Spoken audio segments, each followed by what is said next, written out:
So this is the same title but with the different features. Islamic Law of Contracts. And here we are trying to discuss something extensively about the word consideration, which was the third important feature of a contract. It means that consideration should be very specifically defined in terms of medium and currency.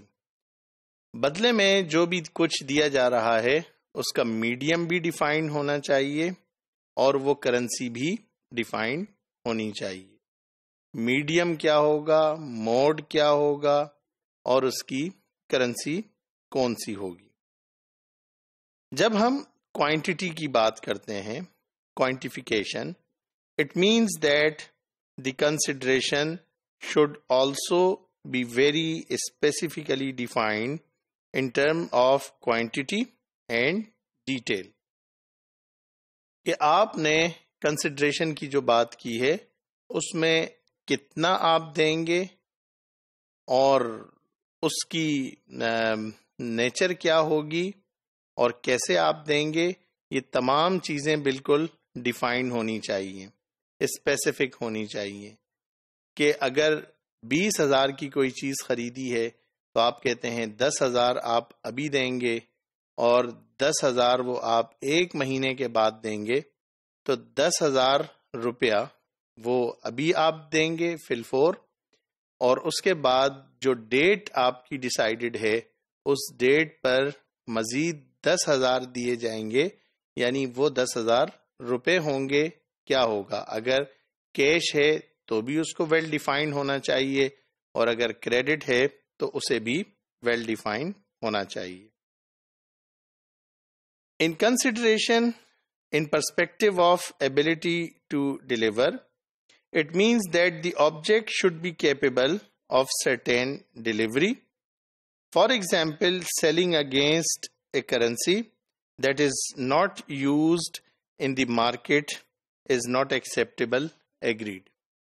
یعنی currency آپ نے define کی ہے اور وہ currency ایسی ہے جو مارکیٹ میں اویلیبل نہیں ہے، تو پھر اس صورت میں ایسا کانٹریکٹ بھی کرنا وہ درست نہیں ہوگا. ایبلٹی ٹو ڈیلیور میں اس کرنسی کی ڈیلیوری کو بھی یقینی بنایا جائے. مثال کے طور پہ کہ پاکستان میں اگر ین کے اوپر کوئی معاہدہ ہو رہا ہے تو آپ کو اسے انشور کرنا ہوگا کہ جتنے ین کوانٹٹی میں آپ نے متعین کیے ہیں اتنے ہی ین اس ڈیٹ پر آنے پر، اس ڈیٹ کے آنے پر آپ ڈیلیور کریں گے. یا اسی طریقے سے جو کرنسی آپ نے متعین کی ہے ایسا تو نہیں ہے کہ اس کرنسی کا وجود ہی ختم ہو گیا ہو اس ملک میں. تو اس طرح سے جب ہم ایبلٹی ٹو ڈیلیور کی بات کرتے ہیں تو اس پر جتنی کنڈیشنز ہم نے پریویسلی ڈسکس کی تھیں وہ تمام کنڈیشنز یہاں پہ بھی اپلائی ہوں گی. Now the fourth one is wording of contract. جب کانٹریکٹ کی ہم ورڈنگ کرتے ہیں اور اس کی ورڈنگ کی بات کرتے ہیں تو اس میں 2 چیزیں بنیادی طور پر سمجھنا ضروری ہیں. One is known as offer and the other one acceptance. جسے ہم اردو میں ایجاب اور قبول کہتے ہیں. جو بھی اس کا آغاز کرے گا، جو فرسٹ اسٹیٹمنٹ ہوگی اسے ایجاب کہا جاتا ہے، اور رپلائی میں جو سیکنڈ اسٹیٹمنٹ ہوتی ہے اسے قبول کہا جاتا ہے. یعنی بائر کی طرف سے ایجاب بھی ہو سکتا ہے، قبول بھی ہو سکتا ہے، اور سیلر کی طرف سے ایجاب بھی ہو سکتا ہے اور قبول بھی ہو سکتا ہے. A contract is completed when offer from one party and acceptance from the other match. Expression of both offer and acceptance could be verbal or implied. یعنی جو ایکسیپٹنس ہے یہ وربل بھی ہو سکتی ہے اور یہ امپلائڈ بھی ہو سکتی ہے، یہ قولی بھی ہو سکتی ہے اور یہ فعلی بھی ہو سکتی ہے. Islamic law of contract requires that the offer and acceptance should be jointly connected with no unnatural gap between offer and acceptance. This is something very important. کہ جس مجلس میں، جس سٹنگ میں سیل یا پرچیز یا کوئی کانٹریکٹ سائن ہو رہا ہو تو ایجاب اور قبول کے درمیان ان نیچرل گیپ نہیں ہونا چاہیے. یعنی نیچرل گیپ ہو سکتا ہے. ان نیچرل اور نیچرل گیپ کیا ہو سکتے ہیں؟ اس کے لیے ہم عرف پر ڈیپینڈنٹ ہیں. یعنی معاشرے میں پریکٹسز کیا ہیں. اگر ہم سورس بکس پڑھتے ہیں تو اس میں تو یہ ہے کہ اگر ایک شخص نے آفر کیا اور دوسرا ایکسیپٹنس سے پہلے کھڑا ہو گیا یا کھڑا ہو کر کے اپنی سواری پر بیٹھ گیا تو یہ ڈیل ختم ہو گئی. اب اگر وہ واپس آ کر کے بیٹھے گا تو دوبارہ ابتدا سے پھر سے آفر کی ضرورت ہوگی. ڈائریکٹ آنے کے بعد ایکسیپٹنس نہیں ہوگا. لیکن آج کے دور میں ممکن ہے کہ اسٹور بہت بڑا ہے. جب آپ نے آفر کیا ہو تو ایکسیپٹنس کے لیے وہاں سے اٹھنا ضروری ہو اور تھوڑی دور جا کر کے اس چیز کو لے کر آنے میں جو وقت لگے گا تو اسے ان نیچرل گیپ نہیں کہا جائے گا بلکہ اسے نیچرل گیپ کہا جائے گا. تو نیچرل گیپ الاؤ ہے, ان نیچرل گیپ الاؤ نہیں ہے between acceptance, offer and acceptance. اور نیچرل اور ان نیچرل یہ دونوں عرف کا اس میں اعتبار ہوگا. Unnatural gap means that any delay does not usually occur between offer and acceptance in such type of transactions. یعنی ٹرانزیکشنز کی بھی مختلف ٹائپس ہو سکتی ہیں. ممکن ہے ایک ایسی ٹرانزیکشن ہے کہ اس میں وہاں سے جانے کی اٹھنے کی ضرورت نہیں ہے, اور ممکن ہے کوئی ایسی ٹرانزیکشن ہے کہ اس میں وہاں سے جانے کی اور اٹھنے کی ضرورت بھی ہے. یعنی ان نیچرل اور نیچرل کے لیے جو سب سے بہترین پرنسپل ہے اس کو آئیڈینٹیفائی کرنے کے لیے, اس کو ڈٹرمن کرنے کے لیے, that is the prevailing customs. عرف کا اس میں اعتبار کیا جائے گا.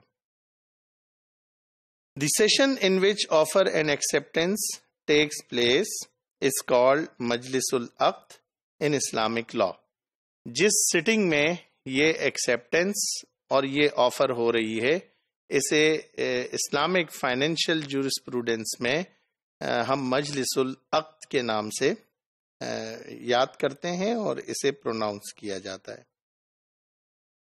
اگر ہم ورڈنگ آف کانٹریکٹ میں if we discuss in perspective of offer and acceptance, another thing that in contracts use of tense is very important because the word should reflect a contract that is being contracted in present, not in future.